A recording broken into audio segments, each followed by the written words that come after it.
Welcome to Simplified UPSC by PPP, where we listen, learn, and grow together. Detailed notes in English and Hindi, plus practice questions for prelims and mains, only on our Telegram channel. Link in description. Want early access to all videos of this series? Join our paid Telegram group for just 499 rupees. One-time payment, lifetime access. WhatsApp now to join us. नमस्कार दोस्तों और simplified UPSC के हमारे सभी साथियों का स्वागत है। नमस्कार। आज हम इतिहास के पन्नों में एक जबरदस्त सफर पर निकल रहे हैं। बिल्कुल। हमारा मिशन सिर्फ जानकारी देना नहीं है, बल्कि प्राचीन मेसो अमेरिका की दो महत्वपूर्ण सभ्यताओं ओल्मेक और ज़ैपोटेक, इनकी नींव को समझना है। हाँ, ये वो बुनियाद है जिस पर आगे चलकर जैसे माया जैसी महान सभ्यताएं खड़ी हुई। और यूपीएससी के लिहाज से देखें तो एंशिएंट हिस्ट्री, वर्ल्ड हिस्ट्री, यहाँ तक कि एंथ्रोपोलॉजी ऑप्शनल के लिए भी ये फाउंडेशनल कॉन्सेप्ट्स बहुत जरूरी हैं। सही कहा। आज हम जो स्रोत सामग्री देख रहे हैं उसमें से हर जरूरी डिटेल निकालेंगे, नाम, तारीख, जगह, सब कुछ बारीकी से, ताकि एक क्रिस्टल क्लियर पिक्चर मिल सके। बिल्कुल। और इस सफर की शुरुआत करने के लिए हमें पहले उस इलाके को समझना होगा जहां ये सब हुआ, मेसो अमेरिका। मेसो अमेरिका, हाँ, ये नाम शायद सुना हो। हाँ, ये वो जमीन है जो आज के मध्य मेक्सिको से लेकर दक्षिण में उत्तरी होंडुरास तक फैली हुई थी। सोचिए, इसी भौगोलिक कैनवस पर ये प्राचीन सभ्यताएं पनपी। एकदम सही, मध्य मेक्सिको से उत्तरी होंडुरास।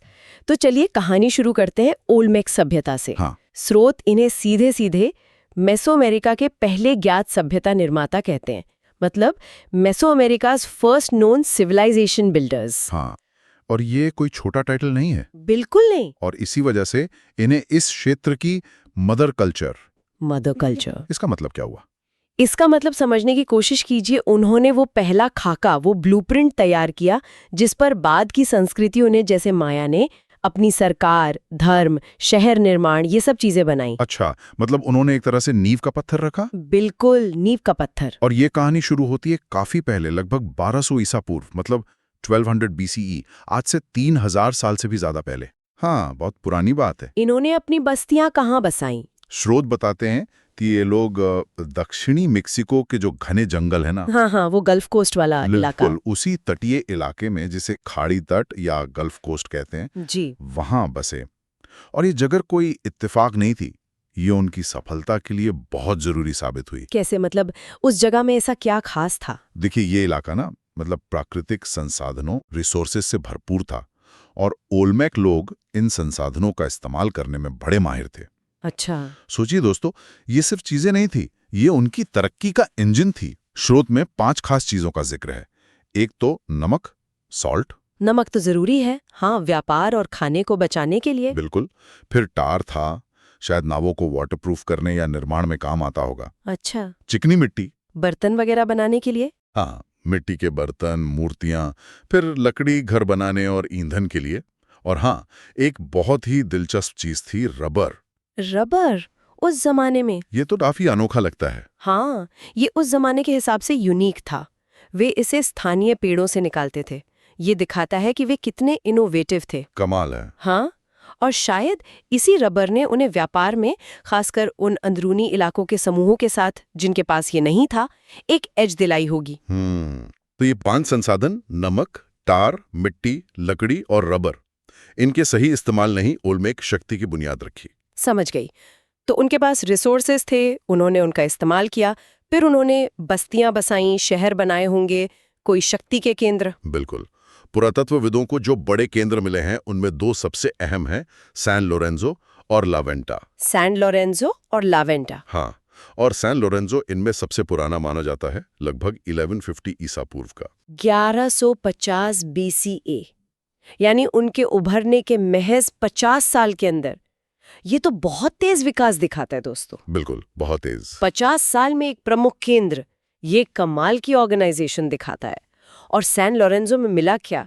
क्या विशाल पत्थर की इमारतें थीं? दिलचस्प बात यह है कि शुरुआत में विशाल पत्थर की इमारतें नहीं मिली, बल्कि मिट्टी के बहुत बड़े बड़े टीले मिले, अर्थ माउंट्स जिन्हें कहते हैं। मिट्टी के टीले? हाँ, सोचिए कितनी मिट्टी हटाकर उसे आकार देकर टीले, आंगन या कोर्टयार्ड्स और पिरामिड जैसी संरचनाएं बनाई गईं, सब मिट्टी से। बाप रे, इसमें जो जबरदस्त मेहनत और लोगों की जरूरत पड़ी होगी। हाँ, वही।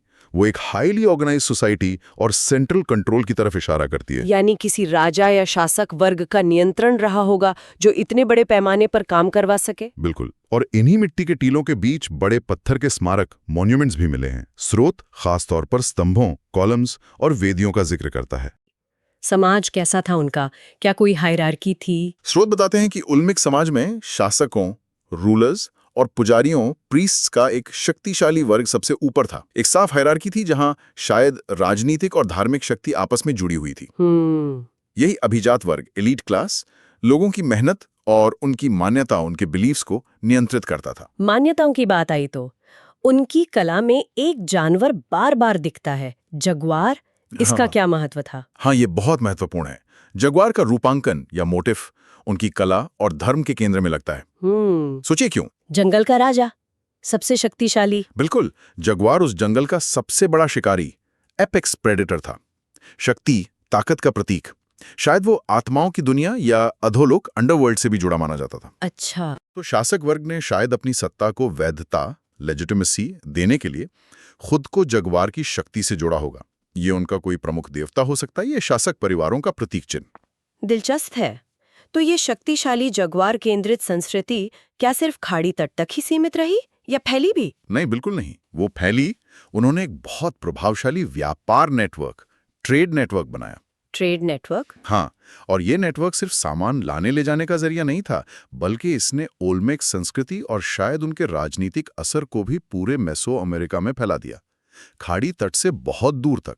अच्छा। ये उनकी मदर कल्चर वाली भूमिका को और मजबूत करता है। कितना दूर तक फैला था ये नेटवर्क, क्या अंदाजा है? अंदाजा ये है कि ओल्मेक सामान उत्तर में आज के मेक्सिको सिटी के इलाके तक और दक्षिण में होंडुरास तक पाए गए हैं। वाह, उस जमाने के हिसाब से ये तो बहुत बड़ी पहुंच थी। हाँ, बहुत बड़ी। और ये टू वे ट्रैफिक था। हमें पता है कि दूर दराज के इलाकों से कच्चा माल, रॉ मटेरियल, खासकर लौह अयस्क, आयरन ओर और अलग अलग तरह के पत्थर सैन लोरेंजो लाए जाते थे, जिनकी उन्हें स्थानीय तौर पर कमी थी। यानी वो चीजें मंगवाते थे जो उनके पास नहीं थी, जैसे औजार या मूर्तियां बनाने के लिए जरूरी पत्थर। बिल्कुल। इससे पता चलता है कि उनका नेटवर्क कितना ऑर्गेनाइज्ड और विशाल था। ये व्यापार उनकी अर्थव्यवस्था को तो मजबूत करता ही था, साथ ही ये ओल्मेक प्रभाव उनके विचार, उनकी कला, उनके काम करने के तरीके फैलाने का एक हाईवे बन गया था। कमाल है। लेकिन ओल्मेक संस्कृति की एक और पहचान है जो दिमाग घुमा देती है, वो विशाल सिर, कोलोसल हेड्स। उनके बारे में बताइए। हाँ, वो वाकई हैरत अंगेज हैं। ये बेसाल्ट नाम के बहुत कठोर ज्वालामुखी पत्थर से तराशी गई विशाल मूर्तियां हैं। बेसाल्ट, हाँ, बहुत मजबूत पत्थर होता है। बिल्कुल। और जब मैं विशाल कहता हूं तो मेरा मतलब है बहुत विशाल। स्रोत बताते हैं कि इनका वजन 44 टन तक हो सकता है। 44 टन! जरा सोचिए दोस्तों, ये कई बड़े हाथियों के वजन के बराबर है, वो भी ठोस पत्थर में। और ये सिर्फ वजन की बात नहीं है, इनका आकार और उन पर की गई नक्काशी भी कमाल की है। ये सिर किसके थे? क्या किसी देवता के? सबसे प्रमुख सिद्धांत, थियरी ये है कि ये ओल्मेक शासकों के असली चेहरे थे, उनके पोर्ट्रेट्स थे। पोर्ट्रेट्स मतलब असली राजाओं के चेहरे? हाँ, यानी हर सिर किसी खास राजा या शासक का प्रतिनिधित्व करता था। ये अपनी ताकत और अधिकार दिखाने का एक बहुत स्थायी और प्रभावशाली तरीका था।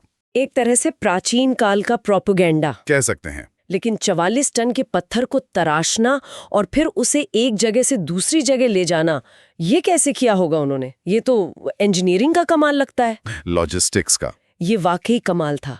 और ये सीधे सीधे उस शक्तिशाली शासक वर्ग और उनकी श्रम को नियंत्रित करने की क्षमता से जुड़ता है।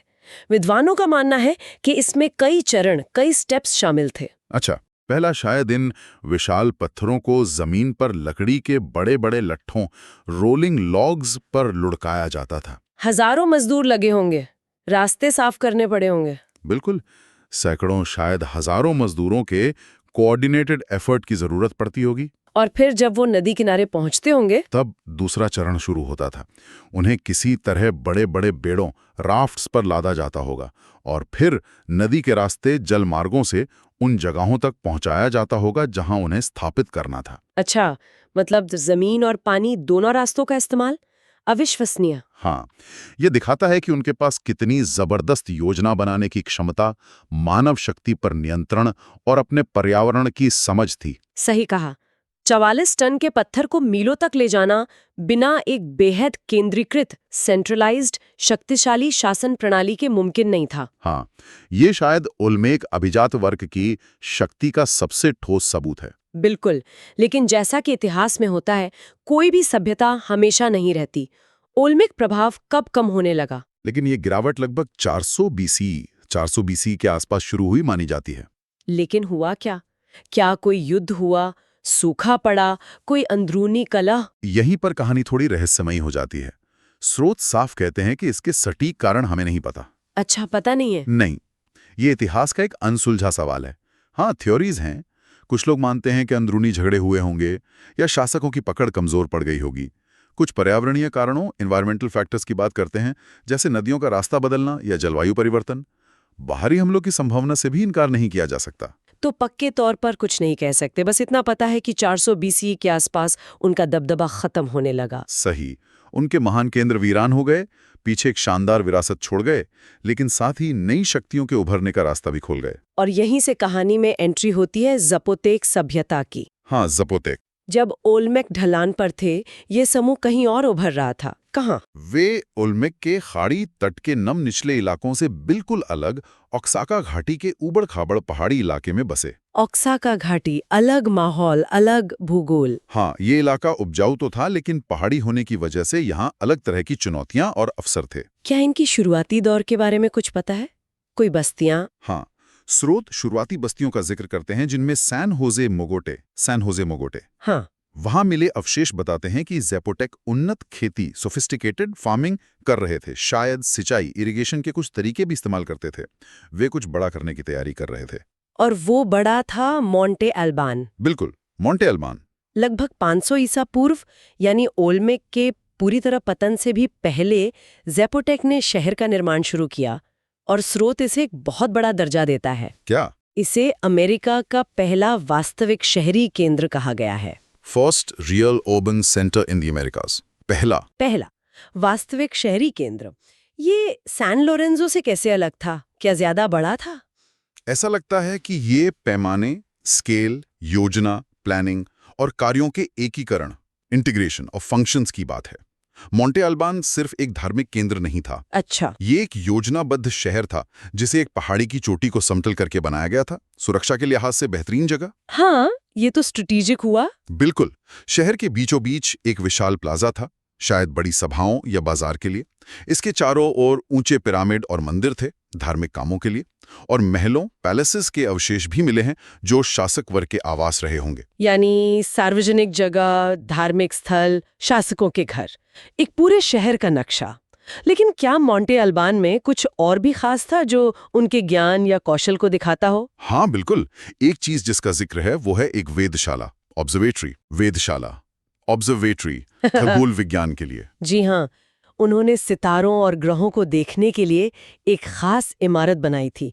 ये सिर्फ इमारत नहीं थी दोस्तों, ये उनके बौद्धिक विकास, इंटेलेक्चुअल डेवलपमेंट का एक बड़ा सबूत है। कमाल है। सोचिए, तारों की गति को समझना क्यों जरूरी था? कैलेंडर बनाने के लिए, खेती के लिए। बिल्कुल, इससे वे सटीक कैलेंडर बना सकते थे।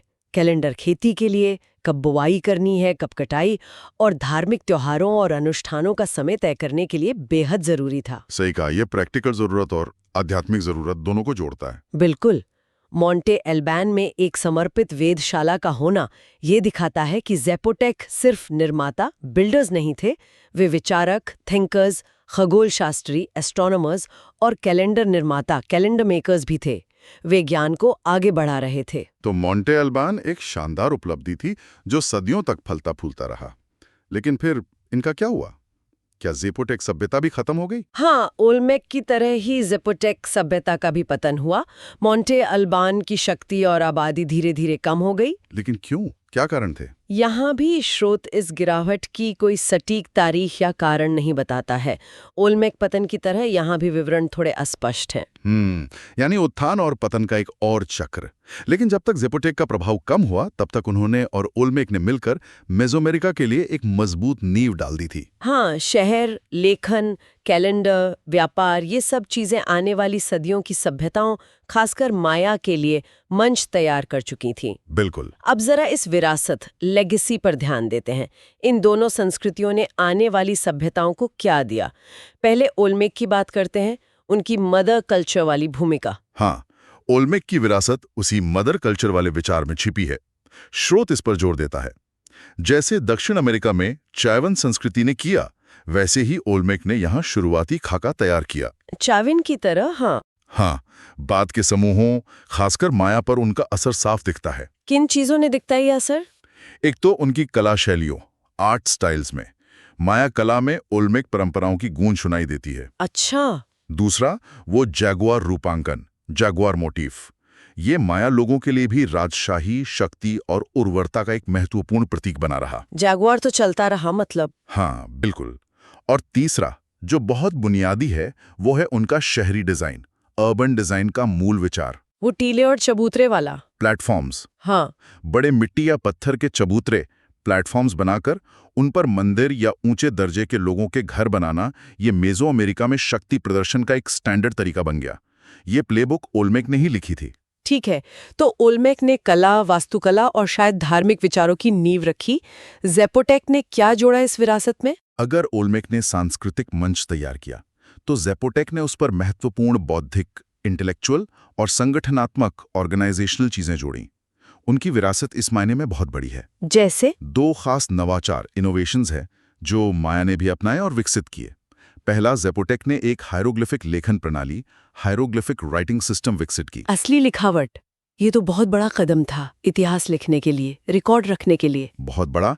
इससे वे इतिहास, धार्मिक ग्रंथ, जटिल विचार दर्ज कर सकते थे, जो सिर्फ बोलने या साधारण निशानों से कहीं आगे था। सही। और दूसरा? दूसरा, उन्होंने एक परिष्कृत कैलेंडर प्रणाली, सोफिस्टिकेटेड कैलेंडर सिस्टम बनाई, जो शायद उनकी वेधशाला के काम पर आधारित थी। हाँ, वो ऑब्जर्वेटरी वाला पॉइंट। बिल्कुल।